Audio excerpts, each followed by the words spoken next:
Vector Shaorin stood at the edge of the landing platform and watched the human transport ship descend through the orange clouds of Vareth IV's moon.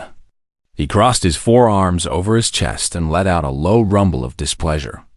The Torvani had fought wars across 100 star systems. They had crushed enemies that made other species tremble. And now the Galactic Coalition expected them to fight alongside humans. He had heard stories about Earth's children. Small creatures. Soft skin. No claws, no armor, no venom. They lived short lives on a single world and somehow believed they belonged among the stars. Vector found the idea almost amusing. The transport landed with a hiss of steam, and the cargo doors slid open. Human soldiers walked out in 2 neat lines. They wore simple gray armor and carried weapons that looked crude compared to Torvani plasma rifles. Vector counted 12 of them. 12 fragile beings who would probably die in the first hour of combat. A human male walked toward Vector. He was shorter than the Torvani by nearly 2 heads, with pale skin and light brown hair cut close to his skull. His eyes were a strange blue-gray color, calm and steady. He stopped in front of Vector and extended one hand. "Sergeant Kyle Bishop," the human said. "You must be the Torvani squad leader." Vector looked at the offered hand. He knew this was a human greeting ritual, though he found it pointless. He reached out with one of his lower arms and gripped the human's hand briefly. The grip was firmer than he expected. "I am Vector Shaorin," he said. "I lead the Torvani warriors on this mission. I was not told we would be working with humans." "Surprise," Bishop said. There was a small curve at the corner of his mouth. Coalition Command thought a joint team would work better for this operation. "We've dealt with the Keth before." Vector's eyes narrowed. The Keth Collective was the reason they were all here. A hive-minded species that did not simply kill its enemies. It consumed them, absorbed them, turned living beings into parts of itself. The Keth had been capturing coalition ships for months, and no one knew what happened to the crews. Until now. "You have fought the Keth?" Vector asked. "Twice," Bishop said. His voice did not change, but something in his eyes grew distant for a moment. "We lost good people both times, but we learned how they operate." Vector wanted to ask more, but the briefing alarm sounded across the base. He turned and walked toward the command center without waiting for the humans. He heard their boots following behind him. Their steps quick and light on the metal floor. The command center was a large circular room filled with holographic displays and blinking control panels. Torvani officers stood around the central table, their scaled skin gleaming under the blue lights. The human soldiers filed in and stood on the opposite side. Vector noticed how they positioned themselves without speaking, each one finding a spot that gave them a clear view of the exits.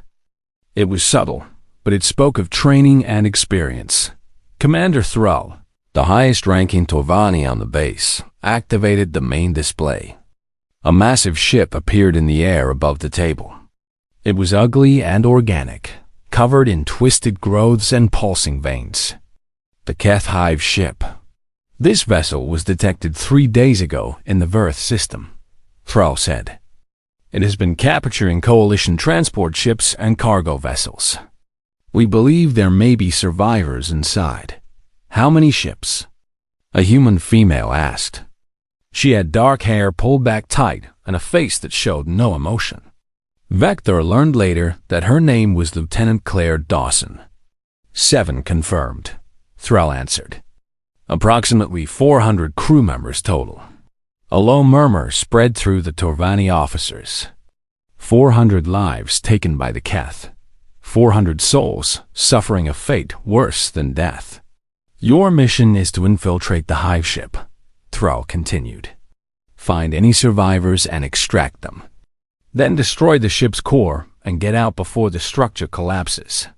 He looked around the room with his 4 yellow eyes. This will not be easy. The Keth do not fight like normal enemies. They feel no pain.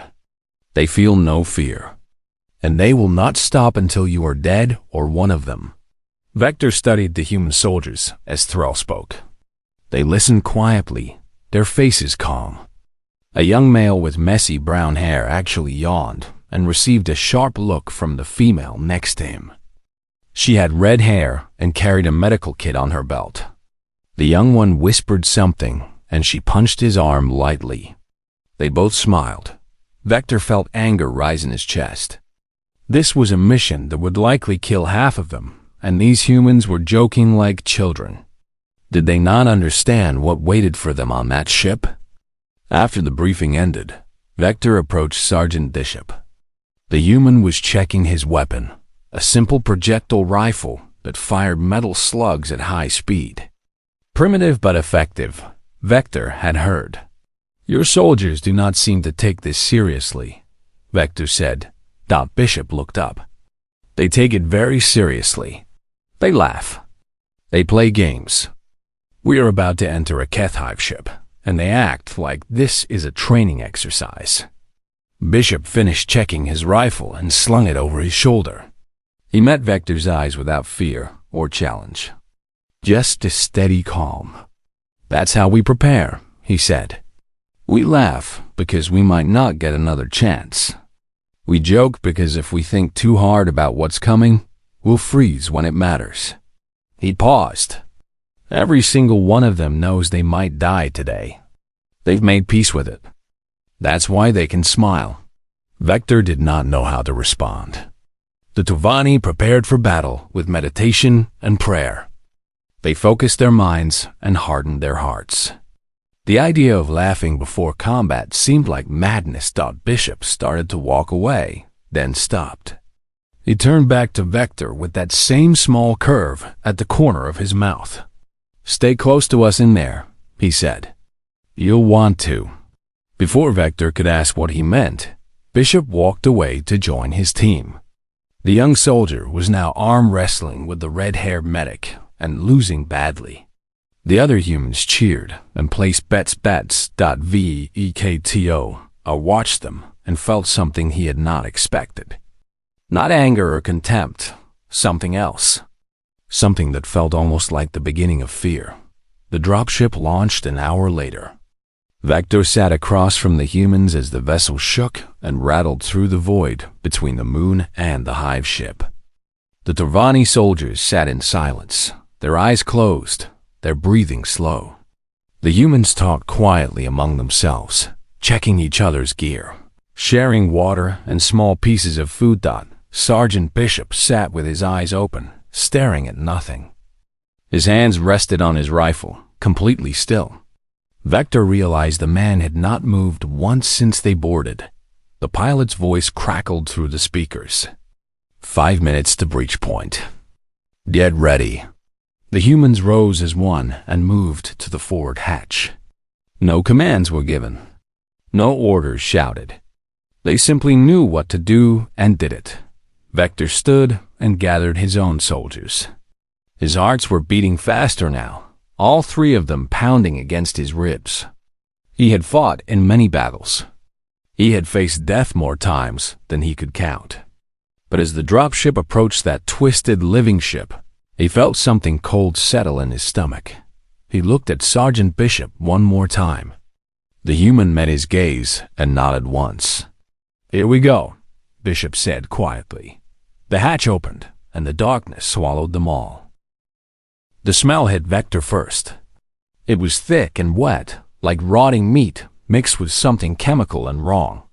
His nose filters activated automatically, but they could not block everything. Behind him, he heard one of his Tovani soldiers gag. The corridor stretched ahead of them, and it was not made of metal or stone. The walls were alive. Dark purple flesh pulsed slowly on all sides, covered in thin veins that glowed with sickly yellow light. The floor was soft under their feet, and every step made a wet sound that turned Vector's stomach. Sergeant Bishop moved forward without hesitation. He held his rifle up and swept the barrel left and right, checking every shadow. The other humans followed in a tight formation, their movements smooth and silent. The young soldier, Danny Holt, watched the rear, The medic, Megan Price, stayed in the middle where she could reach anyone who needed help. Vector forced himself to move. He had fought in terrible places before. He had walked through battlefields covered in bodies. But this was different. This place felt hungry, like it was watching them with 1,000 invisible eyes. "Contact ahead," Lieutenant Dawson said quietly. Her voice was flat and calm, like she was reporting the weather. Movement in the side passage. Everyone stopped. Vector raised his plasma rifle and aimed at the dark opening in the wall. Something was moving in there. He could hear it now. A wet, dragging sound, like something heavy being pulled across the floor. A shape emerged from the darkness. Vector's finger tightened on the trigger, but he did not fire. He could not fire, because the thing that came out of that passage had once been a person. It was a Norvian, one of the small blue-skinned species that worked on merchant ships. But it was not a Norvian anymore. Its body had been twisted and stretched. Extra limbs had been grafted onto its torso, thin and sharp like insect legs. Its face was still recognizable, still showing the features of the person it had been. Its mouth opened and closed, but no words came out. Just a low, endless moan of pain. "What?" Vector whispered. Bishop raised his hand, and the team stopped. He looked at the creature for a long moment, his face showing nothing. Then he looked at Megan. "Price," he said simply. The medic stepped forward. She approached the creature slowly, her hands held out where it could see them. The thing that had been a Norvian watched her come. Its eyes were clouded with pain, but something flickered in them. Recognition. Hope. Megan stopped in front of the creature. She reached out and touched its face gently. Her voice was soft when she spoke. "What's your name?" The creature's mouth worked. It took several tries before the sound became words. "Trell. Trellvoss." "Trell," Megan said. "I'm Megan. I'm here to help you. Please." The creature whispered. "Please. End it, please." Megan nodded slowly. She did not look away. She did not flinch. She drew a small blade from her belt and placed her other hand on the creature's head, stroking its remaining hair like a mother comforting a child. "You're not alone," she said. "You did good. You survived this long. That takes strength. Thank you." Megan moved quickly. The blade found its mark, and the creature shuddered once before going still. She caught the body as it fell and lowered it to the floor gently. For a moment, she just knelt there, her hand on its chest. Vector watched in silence. He did not know what to feel. The Torvani way would have been to destroy the creature immediately. It was corrupted, dangerous, but the human had treated it like a person, had given it dignity in its final moments. Bishop walked over and put his hand on Megan's shoulder. She stood up, her face still calm, but her eyes showing something deep and heavy. "We keep moving," Bishop said. They found more of them as they went deeper. Some were fused to the walls, their bodies half absorbed into the ship's flesh. They cried out when the team passed, begging for death, for rescue, for anything. Megan went to each one. She learned their names. She told them they were brave. Then she freed them from their suffering. The Tavani soldiers grew quieter with each one. Vector saw the horror on their faces, saw the way their hands shook. He felt it too. This was worse than any battle. This was a nightmare given form. But the humans kept moving. They did not stop. They did not break.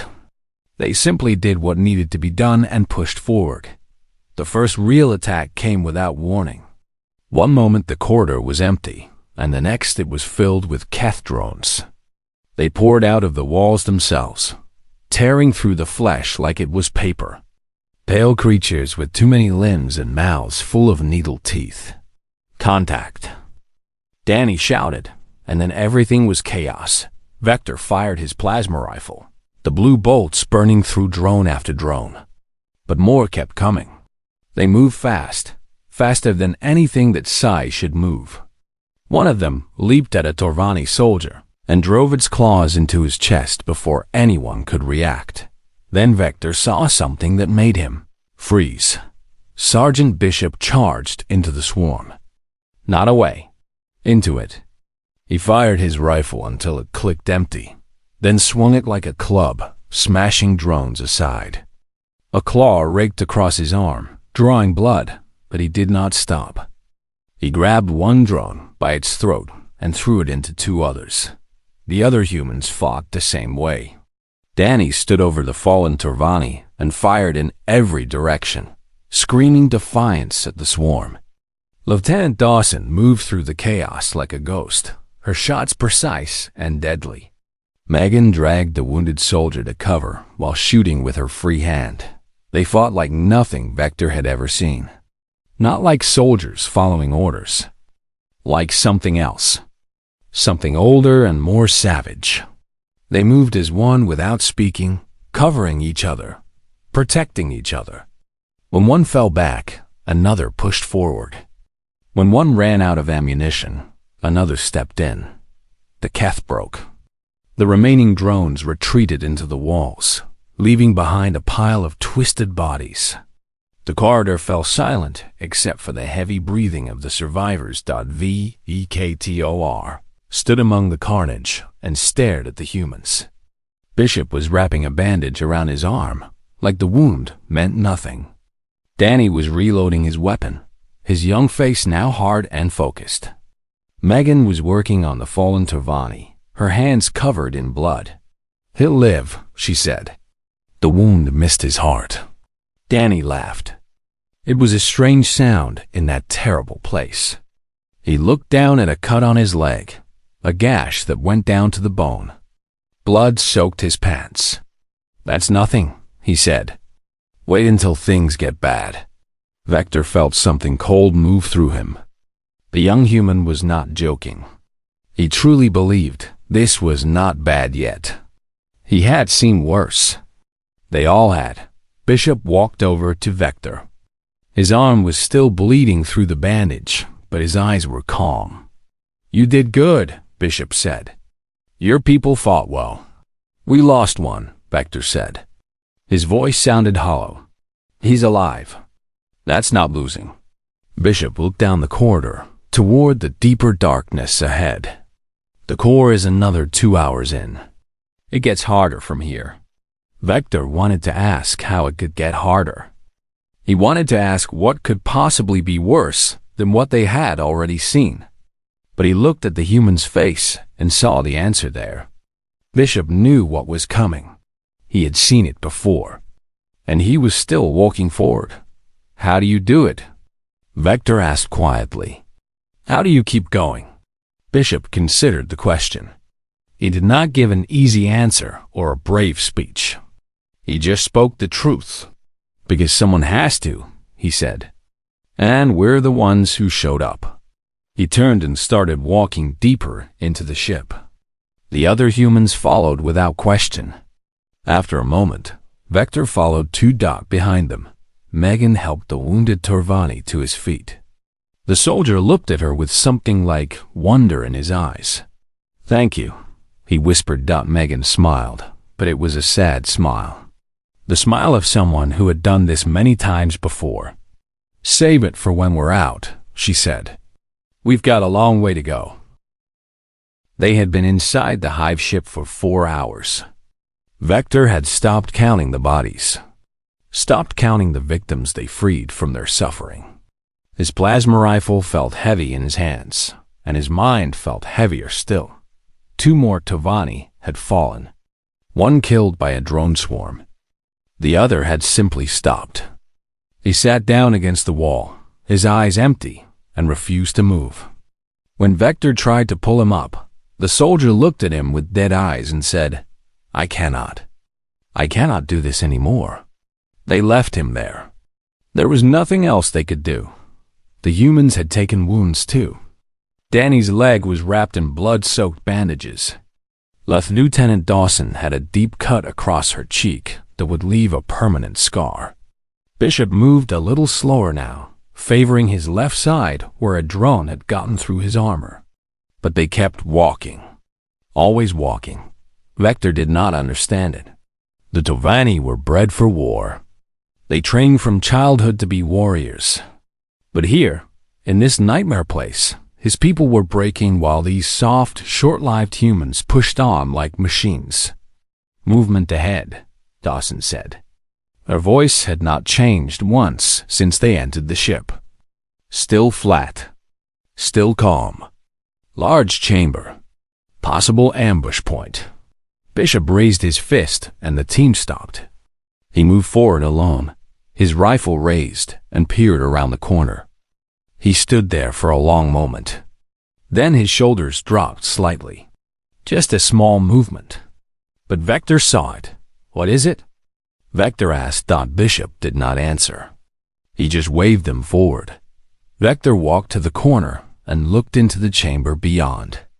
For a moment, his mind could not understand what he was seeing. It was too big.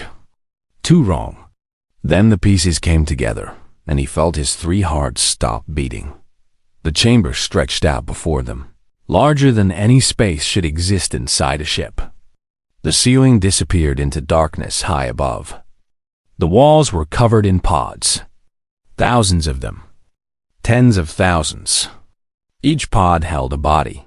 Men, women, children of a dozen different species. Their eyes were open but empty. Tubes ran from the ship's flesh into their bodies, slowly draining them, slowly breaking them down into food for the collective. Some of them were still awake. Vector could see their mouths moving, screaming without sound, crying without tears. They were aware of what was happening to them, and they could do nothing to stop it. In the center of the chamber, Vector saw the smallest pods. The ones that held the children. A colony ship had been captured 3 weeks ago. The report said there were 60 children on board. Vector counted the small pods and felt his soul crack. Behind him, he heard his remaining soldiers react. One fell to his knees and began to pray in a broken voice. Another screamed and fired his weapon at the walls until the charge ran empty. A third simply turned and ran back the way they came. Vector did not stop them. He could not. His legs would not move. His hands would not respond. He could only stand there and stare at the horror before him. Then he saw the humans. Lieutenant Dawson was already moving through the chamber, her scanner out, checking each pod with mechanical efficiency. She marked the ones that could be saved with a small light. There were very few lights. Megan went to the children first. She touched each pod, looked at each small face. Some of them saw her. Their eyes tracked her movement. Their mouths formed words. "Help, please." Mommy. Megan did not cry. She did not scream. She placed her hand on each pod and said something soft that Vector could not hear. Then she marked the ones who could still be saved and moved to the next. Danny stood at the entrance, his rifle ready, watching for drones. His face had gone pale, but his hands were steady on his weapon. He was humming something under his breath. A song. A soft, simple melody that sounded like something a mother would sing to a child. And Bishop stood in the center of it all, looking at everything and nothing. His eyes moved across the chamber, taking in the scope of the atrocity. When he finally spoke, his voice was quiet. "We save who we can," he said. "We free the rest." Vector found his voice. It came out cracked and weak. "How? How can you?" Bishop turned to look at him, and Vector saw something in the human's eyes that he would never forget. Not emptiness, not rage, just a deep, heavy weight. The weight of someone who had seen this before, who had made these choices before, who had learned to carry the screams of the dying in his heart and keep walking anyway. "This is what we are," Bishop said. "This is what Earth made us." He walked to the nearest pod and began cutting the victim free. The body slumped into his arms, a young female of a species Vector did not recognize. She was still alive, Barely. Her eyes found Bishop's face, and she clung to him like a child. "I've got you," Bishop said. "You're safe now." Vector watched the human carry her to safety. Watched him go back for another.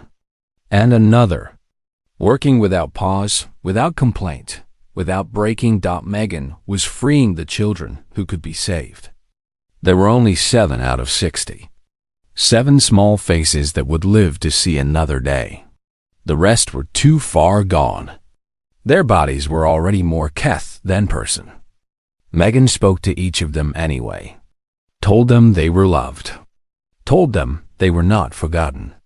Then she gave them peace. A sound escaped from Vector's throat. Not a word. Just a raw, broken noise. He had fought in 100 battles. He had killed enemies without mercy. He had thought he understood what war meant. He understood nothing. This was not war. This was something else. Something the Torvani had no word for. Something they had never faced. And the humans moved through it like they were walking through rain. Unpleasant, painful, but survivable. "How do you do this?" Vector asked. He was not asking Bishop. He was asking the universe. He was asking whatever God might be listening. "How do you see this and keep functioning?" Bishop finished loading another survivor onto the makeshift stretcher and looked at Vector. His face was tired, old. He looked like he had aged 10 years in the last hour. "You want to know why we fight like this?" Bishop said. "You want to know why Earth's children are the way we are?" Vector nodded. He did not trust his voice. Bishop walked closer. He spoke quietly, so only Vector could hear. "Our world was not kind to us," he said. "We fought and killed each other for thousands of years.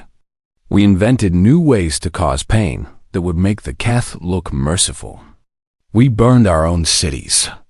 We enslaved our own people. We did things that no species should survive." He paused. His eyes were very far away. "But we did survive. And we learned. We learned that the only way to get through the darkness is to keep moving. To save who you can. To remember who you couldn't. And to make sure that no one else has to face it alone." Bishop put his hand on Vector's shoulder. His grip was firm and warm. "This is the horror of humanity," he said. "Not that we can do these things, but that we've seen them done to us. By us. And we still choose to be better." He let go and walked back to the pods. Back to work. Back to saving the lives that could be saved and freeing the souls that could not. Vector stood alone in the chamber of nightmares and finally understood what he was seeing. The horror was not the Keth. The horror was watching. Creatures made of flesh and blood and fragile bone faced the worst the universe could offer and refused to break. The horror was humanity itself, and Vector was more afraid than he had ever been in his life. They saved 37 people from the assimilation chamber. 37 out of thousands. The survivors were weak and sick, barely able to walk. Megan and the remaining Torvani soldiers helped them move while the rest of the team pushed forward toward the core. Vector walked beside Bishop now. He could not bring himself to stay at the back anymore. Something had changed inside him. The fear was still there, but it was different now. Not fear of dying. Fear of becoming something less than human. Less than what these humans had shown him. The corridors grew darker as they approached the center of the ship. The walls pulsed faster, and strange sounds echoed from everywhere at once.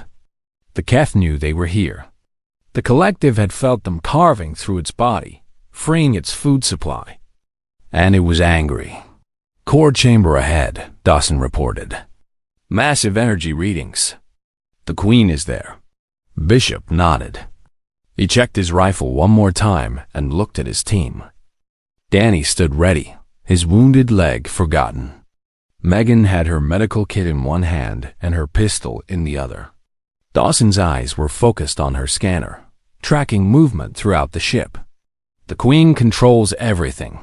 Bishop said. "The drones, the ship, the assimilation process. We take her down, and the whole thing falls apart." He paused. "She throw everything she has at us. This is where it gets ugly." Danny laughed. It was the same laugh Vector had heard before, the laugh of someone who had made peace with death. "About time," Danny said. "I was getting bored." They moved into the core chamber, and the world exploded into chaos. The Queen was massive. She filled the center of the chamber like a mountain of flesh. Her body merged with the ship itself. Hundreds of tubes and cables connected her to the walls, the ceiling, the floor. She had no face that Vector could recognize, just a mass of sensory organs and gaping mouths that screamed in 100. Stolen voices dot, and she had an army. Drones poured into the chamber from every direction. Not dozens this time, hundreds. They came in waves, climbing over each other in their hunger to reach the intruders. The air filled with their screaming. "Hold the line!" Bishop shouted. Vekto raised his plasma rifle and fired until the barrel glowed white. Drones fell by the dozens, but more took their place. He felt claws rake across his armor, felt teeth bite into his leg. He kicked the drone away and kept firing. The humans fought like nothing he had ever imagined. Danny planted himself in front of the survivors and became a wall of bullets and rage. Every time a drone got close, he put it down. When his rifle ran empty, he drew his sidearm. When that ran empty, he pulled a knife and started cutting. Megan guarded the wounded with a ferocity that seemed impossible from such a small creature. She shot drones between bandaging wounds, dragged survivors to cover with one hand while firing with the other. A medical kit became a shield. Her healing touch became a warrior's fury. Dawson moved through the battle like a machine programmed for death. Her shots never missed. Her movements were perfect and precise. She did not waste a single bullet, a single step, a single breath. She was beautiful and terrible, but there were too many. For every drone they killed, 3 more appeared. The Tovani soldiers fell one by one. Vector saw his brothers go down, saw the drones tear into them, and felt his heart break. Then Bishop started walking. Vector saw him move forward through the chaos, pushing toward the Queen. He was not running, not hiding, just walking, one step at a time, firing his rifle at anything that got in his way. "Bishop!" Vector shouted. "What are you doing?" The sergeant did not answer. He kept walking. A drone leaped at him, and he shot it out of the air. Another slashed his side, and he crushed its skull with the butt of his rifle. Blood poured from wounds on his arms, his legs, his face. He did not stop. The Queen sensed him coming. She turned her massive eyes toward the small human walking through her army. Her mouth opened and screamed louder, sending more drones to stop him. They piled onto him, dragging him down with their weight. Bishop disappeared under the swarm. Vector screamed and charged forward. He tore drones apart with his bare hands, threw them aside like toys. He had to reach Bishop. He had to help Dodd. Then the pile of drones exploded outward, and Bishop rose from the center like something out of a nightmare. His armor was torn. His body was covered in blood, most of it his own. But he was still standing, still walking, and in his hand he held something that glowed with a cold blue light. A quantum charge, powerful enough to destroy the core. Powerful enough to kill everyone within 50 meters. "No!" Vector shouted. "You cannot. The blast will kill you." Bishop looked at him. His face was calm. Peaceful even, like a man who had already said his goodbyes. "Get them out," Bishop said. "Finish the mission. There must be another way. We can throw the charge. We can. The Queen will stop it. She sensed it coming." Bishop smiled. It was a small smile, but it was real. "I have to take it to her myself." Danny appeared beside Vector, grabbing his arm. "We have to go, now. I will not leave him. He's giving us a chance." Danny pulled harder. His young face was streaked with tears, but his voice was hard as iron. "Don't waste it." Bishop turned back toward the Queen. He started walking again. The drones came at him, but he pushed through them like they were nothing. Like pain was nothing. Like death was nothing. Vector watched him go. He watched this small, fragile human walk into the mouth of a nightmare with a bomb in his hand and peace in his heart. He watched, and he understood. This was not suicide. This was choice. The choice to trade one life for many. The choice to face the darkness so others could escape. The choice that defined what it meant to be human. Bishop reached the Queen. She screamed at him with all her voices, sent her drones at him with all her fury. He kept walking until he was close enough to touch her flesh. Then he looked back one more time. His eyes found his team. Found Danny and Megan and Dawson. Found Vector. "Run," he said. The charge detonated. The explosion was blinding. The Queen shrieked as the blast tore through her body, severing her connection to the ship, destroying her control over the collective. The drones stopped in mid-attack, suddenly directionless, suddenly lost. Vector felt the heat wash over him. He felt the force of the blast push him back. He fell to the ground and saw nothing but white light.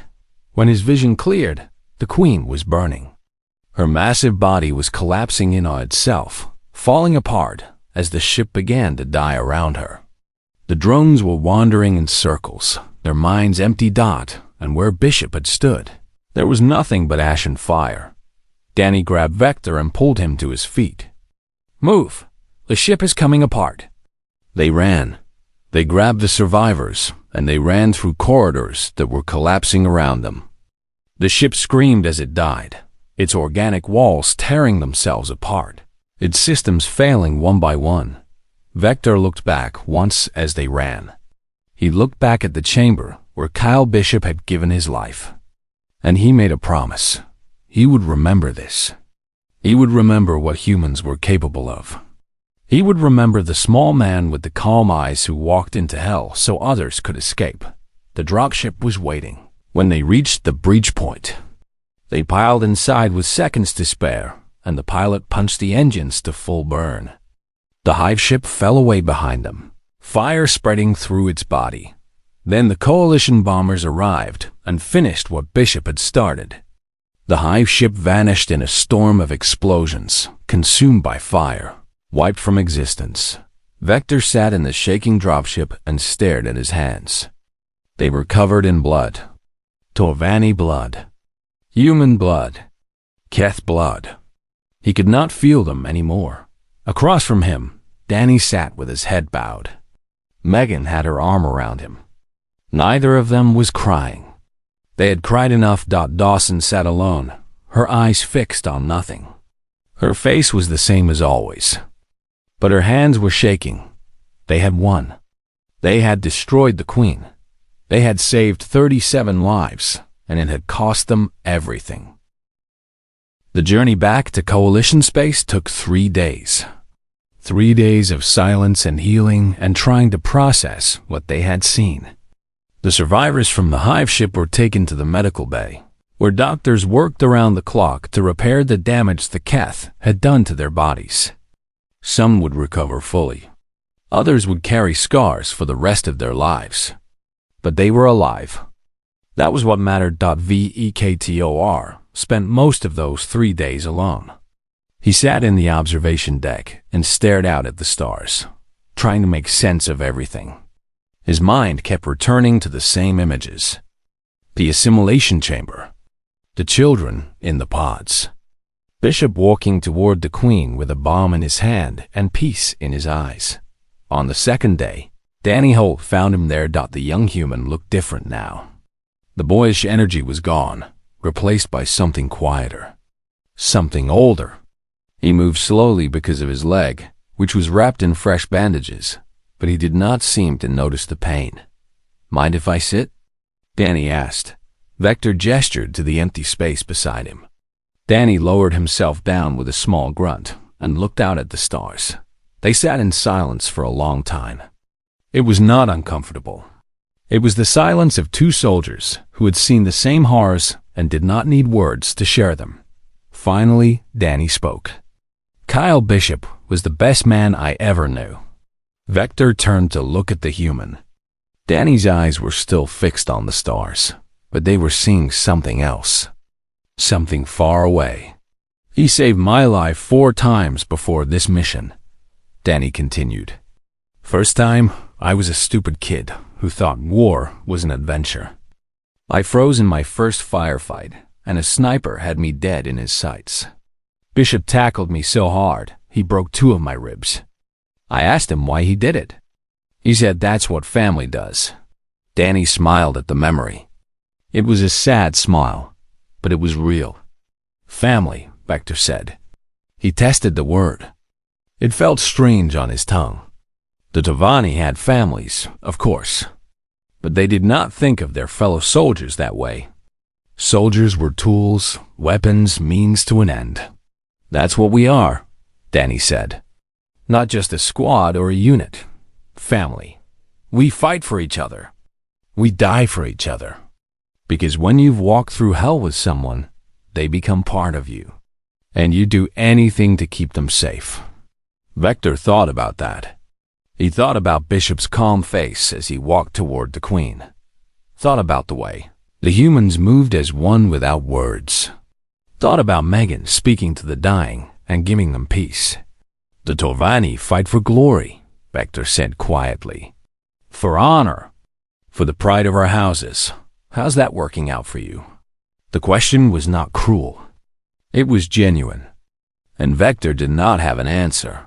On the 3rd day, the transport reached Coalition headquarters. The survivors were transferred to proper hospitals. The remaining soldiers were debriefed by officers who had never seen combat, who had never smelled the inside of a Keth hive ship, who had never held a dying child in their arms. Vector answered their questions with short, simple words. He did not tell them everything. He could not. Some things were not meant to be written in reports after the debriefing. He found the humans waiting outside. Danny, Megan, and Dawson stood together in a small group. They looked tired and worn, but they were talking quietly among themselves. Planning Vector approached them slowly. He was not sure what to say. Was not sure if they would even want to speak to him. But Danny saw him coming and waved him over. Vector, Danny said.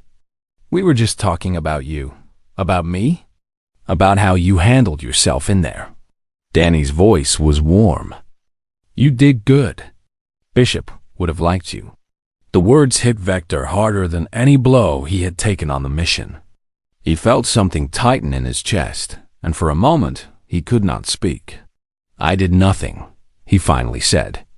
I watched my people break. I could not save them. Could not even save myself. Megan shook her head.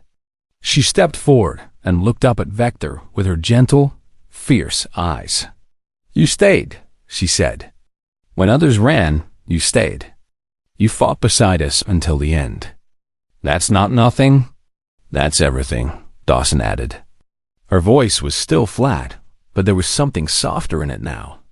Most species would have given up in that chamber. Would have shut down completely. You kept moving. Vector did not know what to say. The Tovani did not give praise easily, and they did not receive it well. But these words were not empty flattery. They were the truth as these humans saw it. And that made them precious.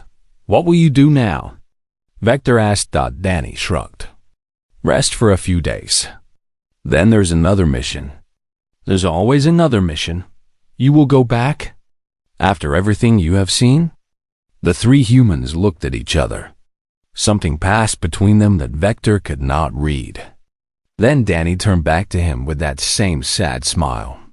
Because someone has to, he said. And we're the ones who showed up. They left the next morning. Vector watched their transport lift off and disappear into the sky. He stood there long after it was gone, staring at the empty space where it had been. A week later, Vector submitted his report to the Torvani High Command. He wrote about the mission, the losses, the destruction of the hive ship. He wrote about the humans and how they fought. He wrote about Kyle Bishop and his sacrifice. At the end of the report, he added a single recommendation. He wrote it carefully, choosing each word with precision. Never make enemies of the humans. Not because they will defeat us in battle. We could match their weapons, their tactics, their numbers. But you cannot match what they become when they fight. You cannot match a species that has learned to carry trauma like armor, that has faced the worst of themselves and chosen to be better, that walks into nightmares because someone has to, and they showed up. If you see what humans become in war, you will never sleep peacefully again. I know, I have seen it, and I will carry that vision until the day I die. He submitted the report and walked to the observation deck. The stars were bright that night, scattered across the darkness like diamonds on black velvet. Somewhere out there, the humans were preparing for their next mission, preparing to face another horror, preparing to save lives that no one else could save. Vector thought about everything he had seen. The assimilation chamber, the children, the queen, Bishop's final smile, and he realized that the horror he had witnessed was not the Keth. It was never the Keth. The horror was humanity itself, a species forged by a world so brutal that they learned to carry pain like a second skin. A species that had seen the worst that existence could offer and decided to keep going anyway. A species that fought not for glory or honor or conquest, but because the alternative was letting the darkness win. The Torvani feared death. The Keth feared nothing because they felt nothing. But humans feared something else. They feared failing the people who needed them. They feared being the ones who looked away. They feared becoming the monsters they fought against, and that fear made them unstoppable. Vector looked at the stars and made a promise to himself. He would fight differently now. He would remember the names of the fallen. He would speak to the dying and give them peace. He would choose to be better, not because it was easy, but because it was right. He would never be human. But he could learn from them, and maybe that was the greatest horror of all. Not what humanity was, but what they made others want to become. The stars burned on in the endless night. And somewhere, the humans were still fighting. They would always be fighting, because someone had to, and they were the ones who showed up.